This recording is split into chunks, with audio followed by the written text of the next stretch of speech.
Hello students, आज हम लोग गॉस थ्योरम का लास्ट एप्लीकेशंस करने वाले हैं, जिसका टॉपिक है electric field due to a uniformly charged thin spherical shell.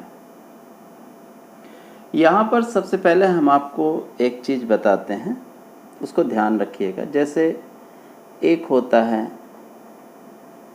Spherical shell, एक होता है कंडक्टिंग सॉलिड स्फीयर और एक होता है नॉन कंडक्टिंग सॉलिड स्फीयर। तीनों में बेसिकली डिफरेंस क्या है कि जैसे देखिए, ये एक स्फेरिकल शेल है। जैसे मान लीजिए एक फुटबॉल है, अंदर बिल्कुल कुछ नहीं है। तो जब हम इसको चार्ज देंगे तो जो चार्ज का डिस्ट्रीब्यूशन होगा वो इसके सरफेस पे हो जाएगा, यानी इस पे सरफेस चार्ज डेंसिटी होगी sigma, charge per unit area. चूंकि अंदर इसमें कुछ है ही नहीं, तो पूरा का पूरा चार्ज जो होगा वो सरफेस पे डिस्ट्रीब्यूट होगा। सेम अगर हम बात करते हैं कंडक्टिंग सॉलिड स्फीयर की, सॉलिड स्फीयर यानी ये एक जैसे क्रिकेट की बॉल है, वो कंडक्टिंग तो नहीं है लेकिन एक एग्जाम्पल है।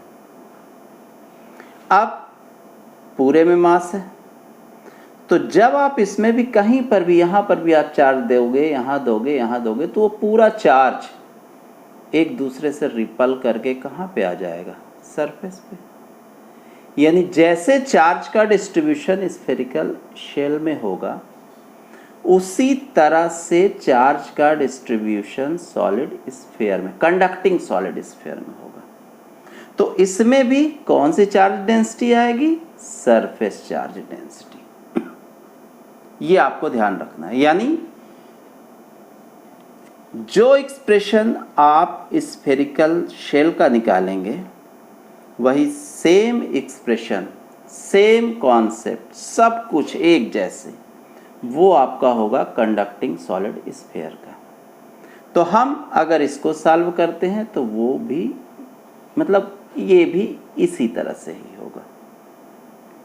लेकिन जब हम लोग बात करते हैं नॉन कंडक्टिंग सॉलिड स्फीयर की, अब वो एक क्रिकेट की बॉल जैसे हो गया, तो अब इसमें प्रॉब्लम क्या है कि जैसे हमने चार्ज को इसको दिया, मान लो यहाँ दिया, तो चार्ज यहाँ बैठ गया, यहाँ बैठ गया, यहाँ बैठ गया, यहाँ, यानी पूरे वॉल्यूम में चार्ज का डिस्ट्रीब्यूशन होता है, पूरे वॉल्यूम में होगा। इनमें कंडक्टिंग और नॉन कंडक्टिंग में यही एक डिफरेंस है। तो यहाँ पर चूंकि ये पूरे वॉल्यूम में हो गया, तो इसलिए यहाँ पे हम लोग वॉल्यूम चार्ज डेंसिटी निकालते हैं इसकी, यानी चार्ज पर यूनिट वॉल्यूम। तो यहाँ ध्यान रखिएगा, हम लोग एक स्फेरिकल शेल का निकालेंगे, एक सॉलिड स्फीयर नॉन कंडक्टिंग का निकालेंगे, और फिर एक आध हम लोग न्यूमेरिकल्स में अर्ली एटम का, एटम वगैरह का, उसके कारण इलेक्ट्रिक फील्ड निकालेंगे। तो सबसे पहले आज का जो टॉपिक है वो है हमारा electric field due to a uniformly charged thin spherical shell. तो सबसे पहले इसके लिए हमने एक स्फेरिकल शेल बनाया और इसकी रेडियस हमने ले ली क्या? R, सेंटर ले लिया O। रेडियस हमने क्या ले ली है? Capital R। अब इसमें हम लोग हमेशा तीन जगह इलेक्ट्रिक फील्ड निकालेंगे। एक इसके आउटसाइड, यहाँ कहीं कोई पॉइंट चूज करेंगे, और एक इसके सरफेस पे, और एक इनसाइड कहीं पर भी हम लोग। तो हमेशा जब हम लोग स्फेरिकल शेल या नॉन कंडक्टिंग सॉलिड स्फीयर या कंडक्टिंग सॉलिड स्फीयर के कारण इलेक्ट्रिक फील्ड निकालते हैं, तो हमेशा तीन जगह निकालते हैं, एक आउटसाइड, एक सरफेस पे और एक कहाँ, इनसाइड। तो जो पहला टॉपिक है हमारा इसमें, सबसे पहले तो हमने वही लिया कि एक हमने एज्यूम किया, कंसीडर किया a thin spherical shell of charge Q और सरफेस चार्ज डेंसिटी लेंगे सिग्मा और रेडियस कैपिटल R। तो जो सबसे पहला हम निकालेंगे कि व्हेन पॉइंट कहाँ lies outside the spherical shell. तो सबसे पहले तो हमने एक ये आपका स्फेरिकल शेल बनाया, स्फेरिकल शेल, रेडियस लिया हमने कैपिटल R, सेंटर लिया हमने O। अब इस सेंटर O से आउटसाइड यहां पर R, स्मॉल r डिस्टेंस पर एक कोई पॉइंट है P, यहां पे हमें क्या निकालना है, इलेक्ट्रिक फील्ड। तो जैसा हम लोग करते आए हैं, सबसे पहले हमें एक इमेजिनरी गॉसियन सरफेस बनाना है, इमेजिन करना है। तो हमने एक गॉसियन सरफेस इमेजिन किया जो P पॉइंट से होकर जा रहा है, जिसका सेंटर O है। ये हमने एक स्फेरिकल गॉसियन सरफेस इमेजिन किया जिसका सेंटर क्या है, O, और रेडियस क्या है, स्मॉल r। अब हम आपको पहले से ही कई बार बता चुके हैं, देखिए जब भी हम गॉस थ्योरम का एप्लीकेशन मतलब गॉस थ्योरम का अप्लाई करते हैं तो हमेशा दो चीज़ें ध्यान रखते हैं। एक तो गॉस थ्योरम क्या है, phi equals to Q upon epsilon naught, और दूसरा उस सरफेस से लिंक जितना भी फ्लक्स है वो हम निकालते हैं। तो सबसे पहले हम फ्लक्स निकालेंगे, flux through the surface, flux through the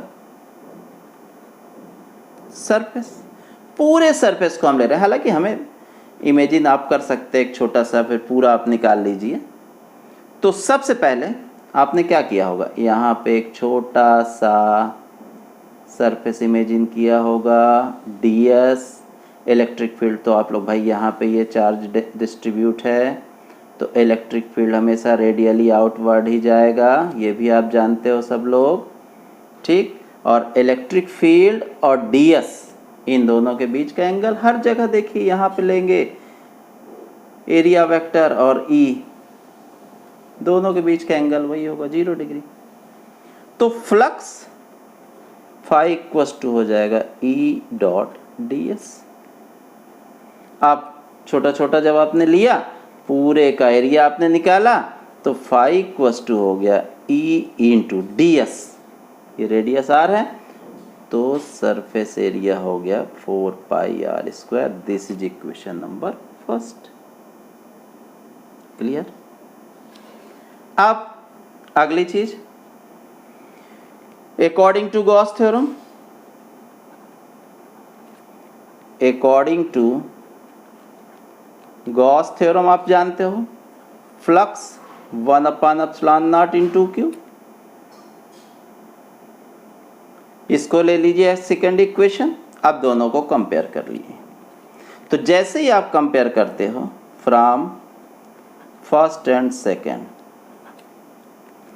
E into 4 pi r square equals to Q upon epsilon naught, तो E इक्वल्स टू हो जाएगा कितना, 1 upon 4 pi epsilon naught Q upon r square. This is electric field at this point. और अगर इसमें कुछ करना है तो भाई आप सबसे पहले तो यहाँ पे जब आप चार्ज को डिस्ट्रीब्यूट करोगे तो पूरा का पूरा चार्ज कहाँ पे डिस्ट्रीब्यूट होगा, सरफेस पे। तो आप यहाँ पर लिख सकते हो let surface charge density sigma equals to charge per unit area 4πr², ये भी आप ले सकते हो, यहाँ पे आप लोगे। क्लियर? अब आप चाहे तो इस चार्ज के जगह में इसकी वैल्यू पुटअप कर सकते हैं। तो देखिए इसी का दूसरा फॉर्म भी आप ले सकते हैं। कैसे? Equals to 1/4πε0 Q sigma 4πr² हो जाएगा। Q equals to upon r², 4π cancel, equals to sigma r² upon ε0 r²। ये भी एक फॉर्म बन जाएगा। ये भी इलेक्ट्रिक फील्ड है, ये भी इलेक्ट्रिक फील्ड है। क्लियर? दूसरा इसका केस है, सेकेंड केस, कि व्हेन पॉइंट, आधा आधा करते हैं इसलिए हो जाए एक ही पेज में सब। When point lies on the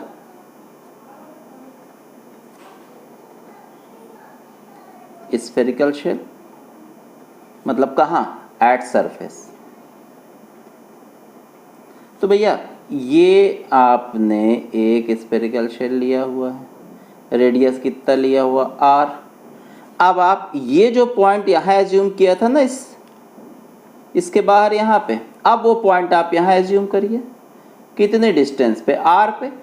तो यहाँ पे तो सर सीधा सीधा दिख रहा कि r इक्वस टू r, और जब r इक्वस टू r तो यहाँ पे आप लिख सकते हैं, तो r के जगह में कैपिटल R लिख सकते हैं। तो E इक्वस टू हो जाएगा 1/4πε0 Q/r²।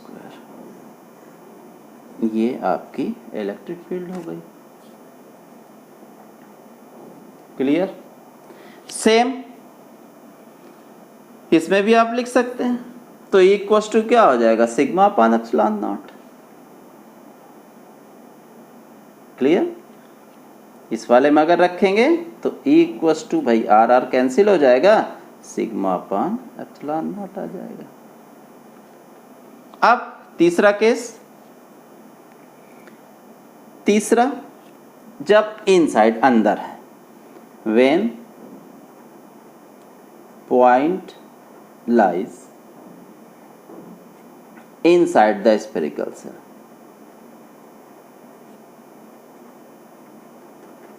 अब देखिए ये आपका स्फेरिकल शेल है, इसकी रेडियस है r, पूरा का पूरा प्लस जो चार्ज है, कोई भी चार्ज हो सकता है, जो भी आप देंगे वो सरफेस पे डिस्ट्रीब्यूट है। अब किसी ने कहा कि भाई इस पॉइंट पे आप बताइए, यहाँ पे पॉइंट है अंदर और ये डिस्टेंस है यहाँ से स्मॉल r। तो अब आपको यहाँ पर भी एक इमेजिनरी गॉसियन सरफेस ड्रॉ करनी पड़ेगी। तो यहाँ कुछ नहीं, हम इस पॉइंट को लेके एक इमेजिनरी गॉसियन सरफेस ड्रॉ कर देते हैं। लीजिए, कर दिया। अब आप देख के बताइए, क्या इस गॉसियन सरफेस में या इसके अंदर कोई भी चार्ज प्रेजेंट है? नहीं, कोई भी चार्ज प्रेजेंट नहीं है। भाई यहाँ पे आपने गॉसियन सरफेस ड्रा किया था तो इसके अंदर ये चार्ज प्रेजेंट था, यहाँ तो ऑलरेडी सरफेस पे ही है। लेकिन यहाँ पे जब आप गॉसियन सरफेस ड्रा कर रहे हैं तो यहाँ पर इसके अंदर, यहाँ सरफेस पे या इसके अंदर कहीं पर भी चार्ज प्रेजेंट नहीं है। तो सीधा आप क्या लिखोगे? Charge inside the spherical shell is 0। मतलब Q क्या हो गया? 0 हो गया। अब जब Q 0 हो गया तो इलेक्ट्रिक फील्ड क्या हो गई? 0। यानी कहने का मतलब electric field due to a uniformly charge spherical shell is 0 at all point inside the cell। यानी अगर ये आपका स्फेरिकल शेल है तो देखिए ये सेंटर, यहाँ भी इलेक्ट्रिक फील्ड जीरो, यहाँ भी जीरो, यहाँ जीरो जीरो जीरो जीरो, हर जगह जीरो, यानी यहाँ से लेके सरफेस के पास तक इलेक्ट्रिक फील्ड जीरो। सरफेस पे इलेक्ट्रिक फील्ड, उसके बाहर electric field E proportional to 1/r²। ये देखिए यहाँ पे फार्मूला, यानी सेंटर से लेके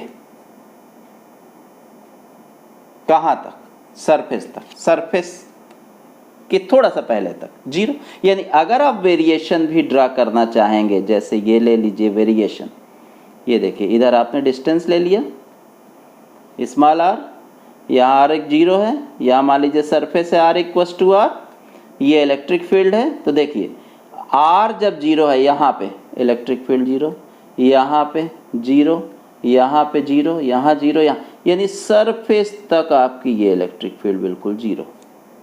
फिर यहाँ पे मैक्सिमम इलेक्ट्रिक फील्ड, ये देखिए यहाँ पे इलेक्ट्रिक फील्ड आई कितनी, सरफेस पे इतनी, इक्वस टू 1/4πε0 Q/r²। अब इसके जैसे जैसे आप बाहर जाएंगे तो देखिए r बढ़ेगा तो इलेक्ट्रिक फील्ड कम होगी, यानी यहाँ पे इस तरह से आपका ये ग्राफ आएगा। तो ये इसका एक वेरिएशन भी हो गया। तो ये ध्यान रखना है आपको कि एक स्फेरिकल शेल है या कंडक्टिंग सॉलिड स्फीयर, दोनों का कॉन्सेप्ट यही लगेगा।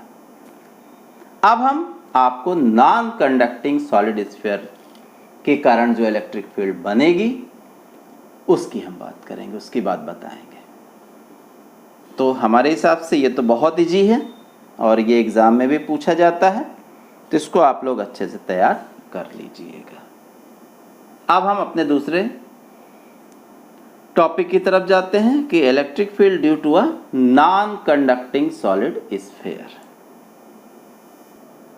हाँ, तो अब अपना अगला टॉपिक है electric field intensity due to a non conducting charge solid sphere. तो इसके लिए हमने एक सॉलिड स्फीयर लिया नॉन कंडक्टिंग, यानी जब हमने इसको चार्ज दिया तो इसमें चार्ज का जो डिस्ट्रीब्यूशन है वो यूनिफॉर्मली पूरे वॉल्यूम में हो गया। मान लीजिए इसका रेडियस भी हमने वही लिया, क्या, कैपिटल R। अब सबसे पहले लेट वॉल्यूम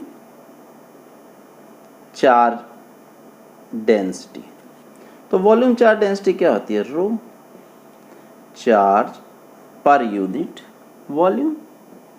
तो वॉल्यूम कितना, 4/3πr³। This is equation number first. अब हम लोग फिर वही कंडीशन करेंगे। सबसे पहले जो अभी हमने बताया, आउटसाइड, सरफेस, इनसाइड और सेंटर, हम सभी जगह निकालेंगे। तो सबसे पहला व्हेन पॉइंट, फर्स्ट टॉपिक है, मतलब फर्स्ट इसका पार्ट, सब part, when the point is outside the sphere.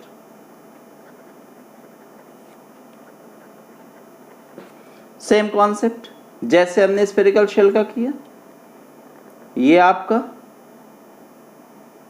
Non conducting solid sphere है, इससे r डिस्टेंस पे यहाँ पे हमें निकालना है, ये गॉसियन सरफेस इमेजिन किया, वही काम जो हमने वहाँ किया था वही काम यहाँ भी करेंगे। तो सेम देखिए पूरा चार्ज इसी गॉसियन सरफेस के अंदर है, तो सेम एज यहाँ सीधा आप कर लेंगे उसी तरह से जैसे हमने इसमें किया था। ये देखिए यहाँ पे सेम उसी तरह से, सेम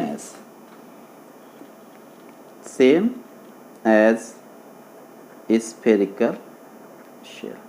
और जब आप इसको सॉल्व कर लेंगे तो आपकी इलेक्ट्रिक फील्ड आ जाएगी क्या, E इक्वस टू 1/4πε0 Q/r²।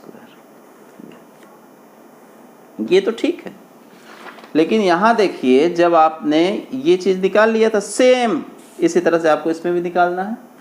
अब इसके बाद सरफेस चार्ज डेंसिटी के टर्म में यहाँ निकाला था, लेकिन यहाँ किसके टर्म में निकलेगा, वॉल्यूम चार्ज डेंसिटी के। तो देखिए यहाँ से क्यू की वैल्यू रखिए यहाँ, तो इक्वस टू हो जाएगा 1/4 पाई एप्सिलॉन नॉट।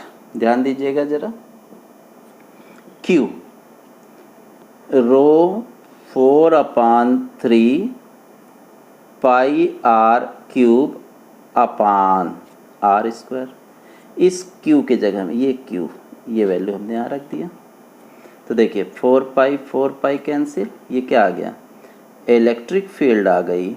ध्यान दीजिए रो है, 4 तो कैंसिल हो गया है, r cube, rho r cube upon 3 epsilon naught r square, यानी 3 एप्सिलॉन नॉट आर स्क्वायर। ये भी इलेक्ट्रिक फील्ड है, किसके टर्म में, वॉल्यूम चार्ज डेंसिटी के टर्म में। क्लियर। बाकी सिंपल तो आप, ये तो आपसे बन ही जाएगा। अब जैसे स्फेरिकल शेल का किया है उसी तरह से आपको इसका भी करना है। ठीक, ये तो हो गई पहली चीज।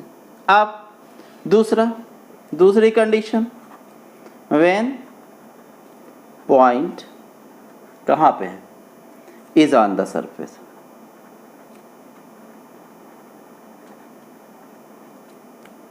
अब ऑन द सरफेस है तो भाई सीधी सी बात है, ये आपका क्या है, non conducting solid sphere, radius r, पूरे जगह चार्ज का डिस्ट्रीब्यूशन है। यहाँ पे हमने पॉइंट लिया पी आर डिस्टेंस पे, तो वही कंडीशन क्या बन गया, आर इक्वस टू आर बन गया।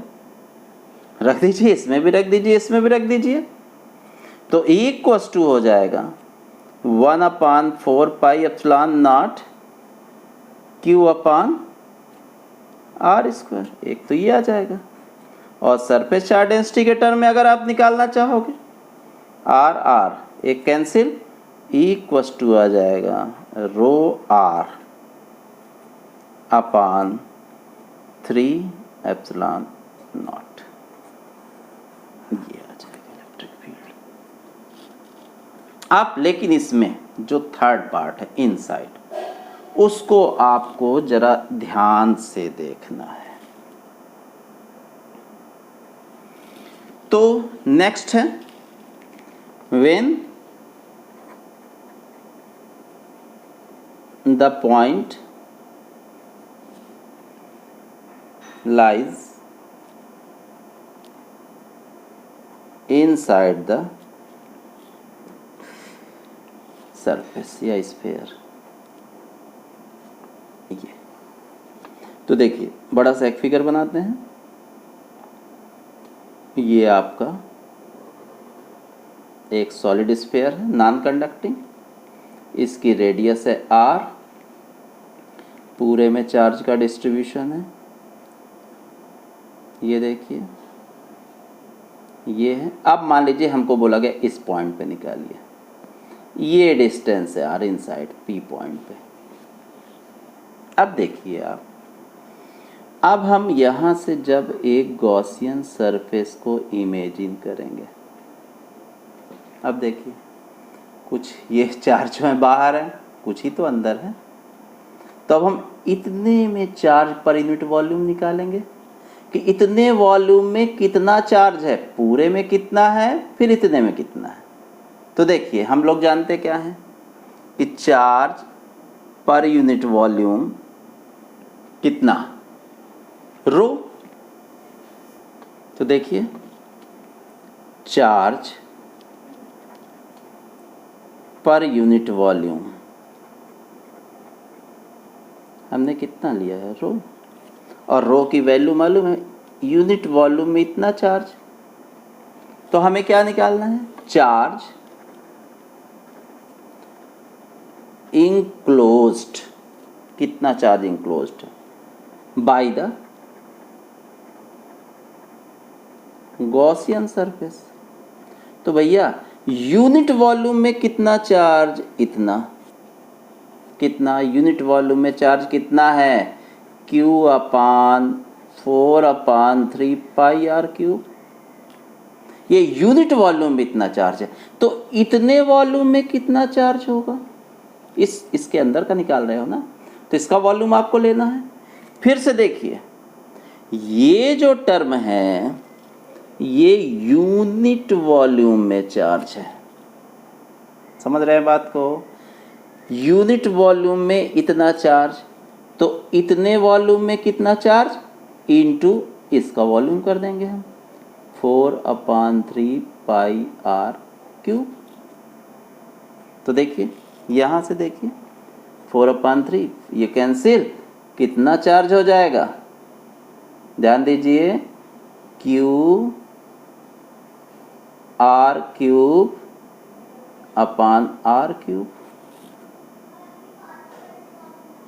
या चाहे तो आप इसकी वैल्यू वहां पर भी लिख सकते हैं।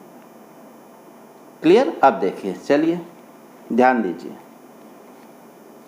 सबसे पहले हम वही निकालेंगे, फ्लक्स।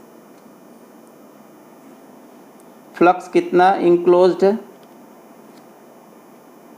फ्लक्स इक्वल्स टू होता है E.ds, तो E into 4 pi are square, this is equation number first. Clear. अब अकॉर्डिंग टू गॉस थ्योरम,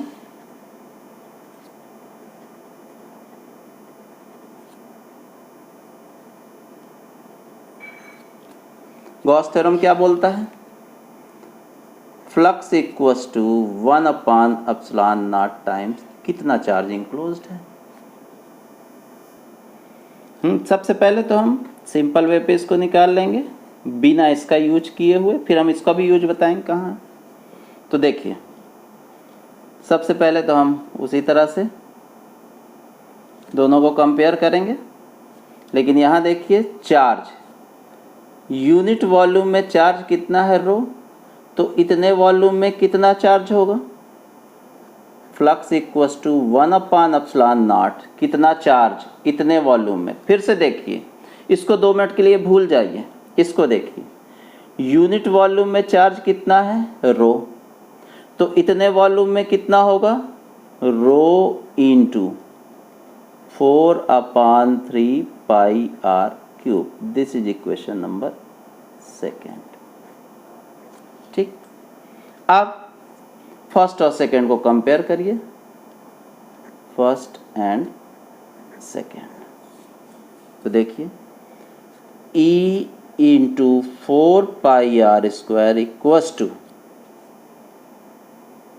ध्यान दीजिए इसको, 1/ε0 rho into 4/3 pi are cube, 4 pi equals to, ध्यान रखिए, rho r³ upon 3/ε0 into R square, cancel, तो equals to आ गया rho r/3/ε0। ये तो आपका निकल आया वॉल्यूम चार्ज डेंसिटी के टर्म में।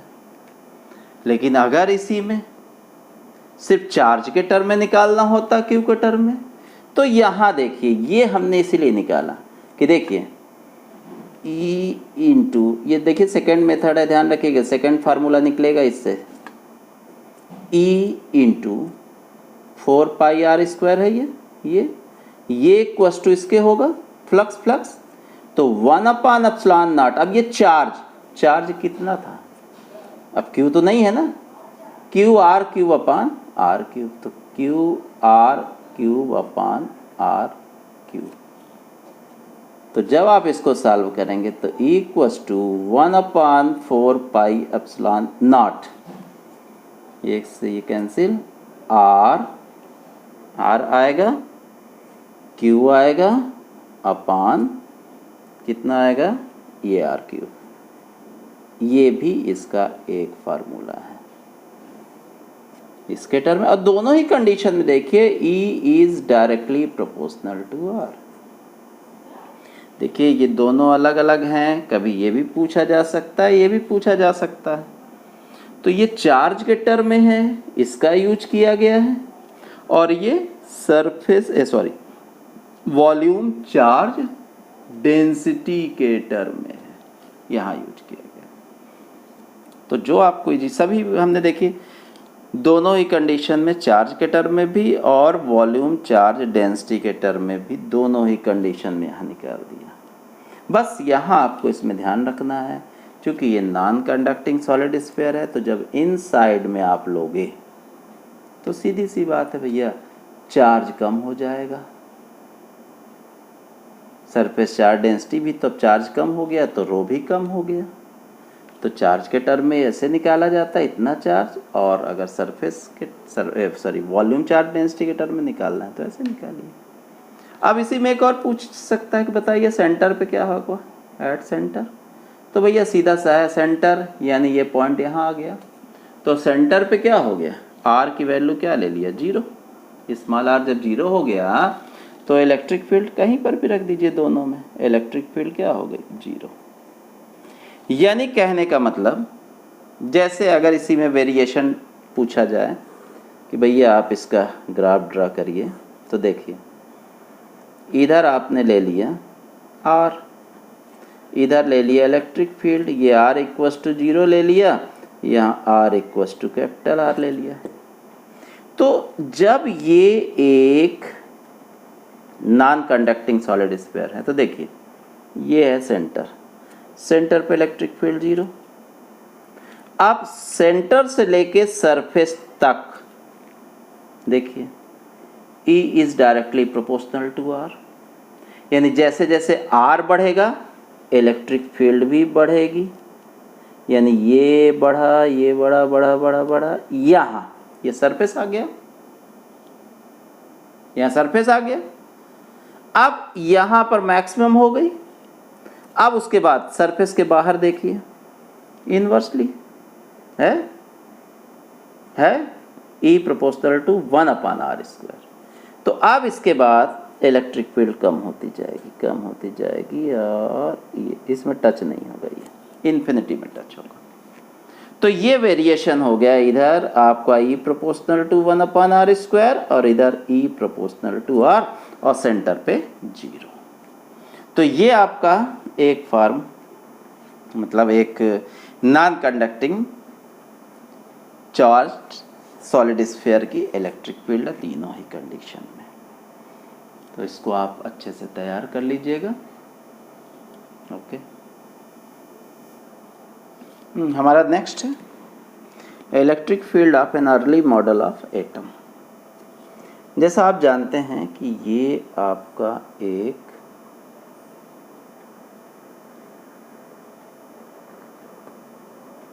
एटम है, और यहाँ पे आपका न्यूक्लियस है। ध्यान दीजिएगा जरा, न्यूक्लियस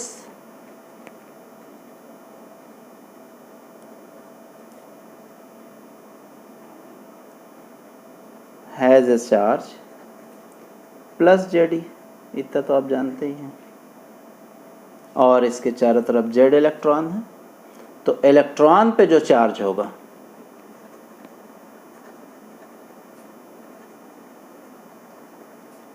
कितना हम लेते हैं, -Ze, क्योंकि हम जानते हैं एटम है वो न्यूट्रल होता है। अब मान लीजिए इसकी रेडियस है कैपिटल R। अब चार्ज तो यहाँ भी डिस्ट्रीब्यूट है, यहाँ भी है, यहाँ भी है, हर जगह है। तो if R is the radius of the atom and rho is the volume density of negative charge, तो देखिए टोटल चार्ज इसमें देखिए कितना हुआ। तो न्यूक्लियस में कितना है, Ze प्लस इलेक्ट्रॉन डिस्ट्रीब्यूट है, तो वॉल्यूम चार्ज डेंसिटी कितना है, रो, यानी यूनिट वॉल्यूम में कितना चार्ज है, रो। तो इस पूरे का वॉल्यूम कितना है, 4/3 पाई आर क्यूब इंटू रो, और इन दोनों का सम कितना, 0। क्यों भैया, एटम क्या है, न्यूट्रल है। यहां से रो की वैल्यू आप निकाल लीजिए, तो रो इक्वस टू आ जाएगा 3ZE, माइनस साइन इधर जाएगा तो 3ZE upon 4 pi are cube. This is equation number first. अब सबसे पहले हम निकालेंगे electric field at a point inside the atom.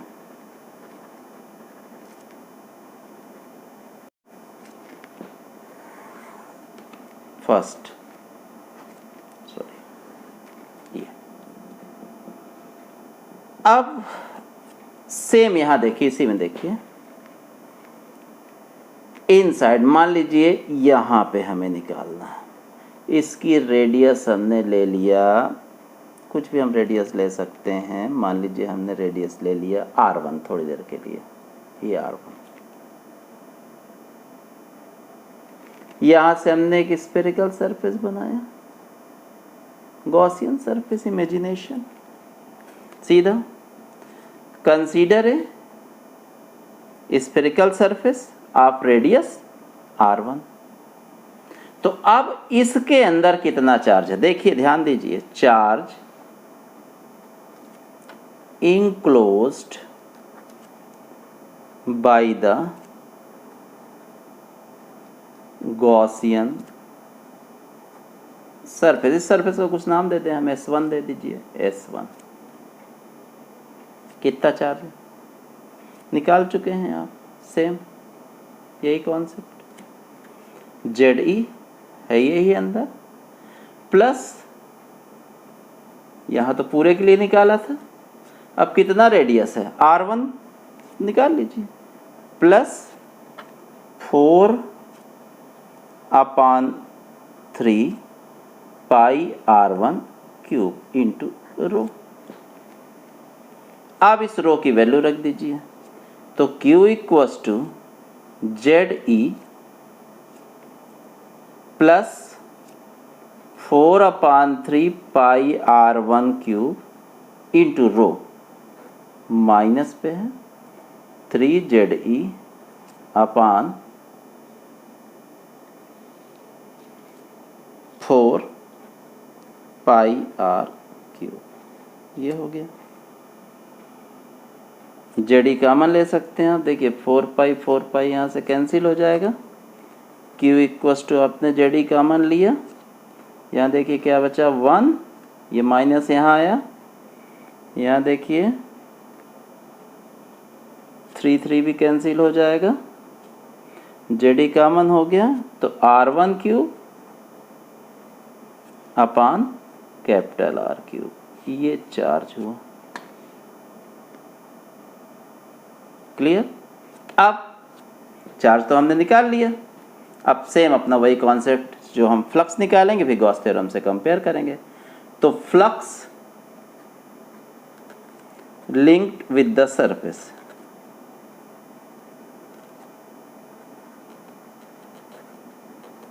कितना फ्लक्स लिंक है, phi equals to electric field into area, ये phi equals to dot ds, तो 4 पाई radius क्या लिया R1, तो R1 स्क्वायर, और according to from Gauss theorem, और Gauss theorem से हम लोग क्या जानते हैं कि flux equals to 1/ε0 into Q.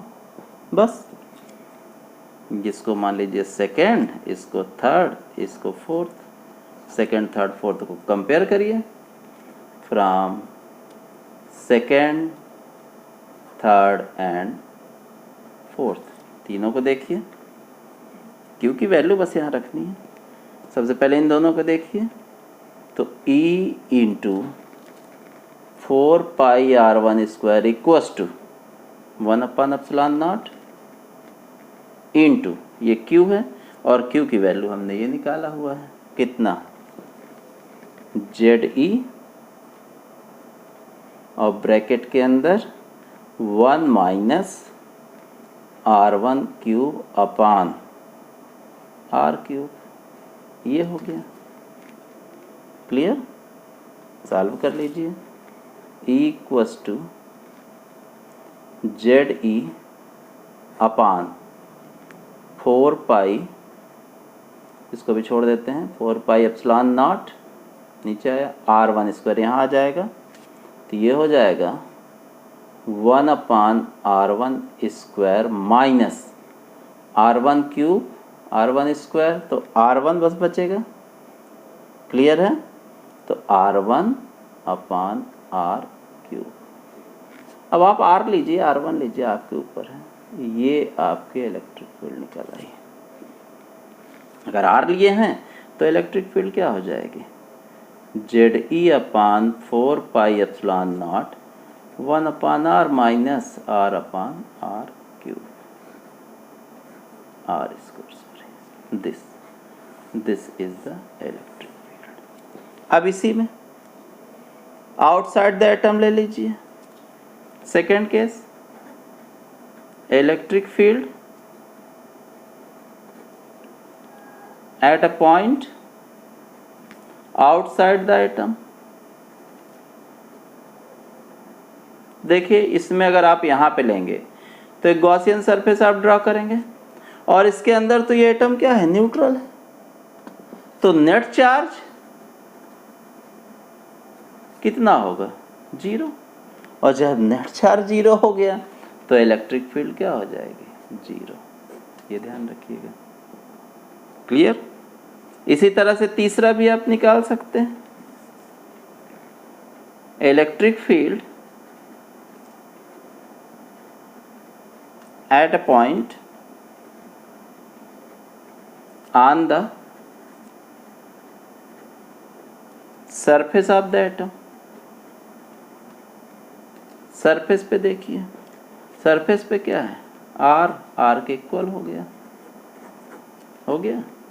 चाहे r1 r के इक्वल हो गया, r यहाँ पे देख लीजिए।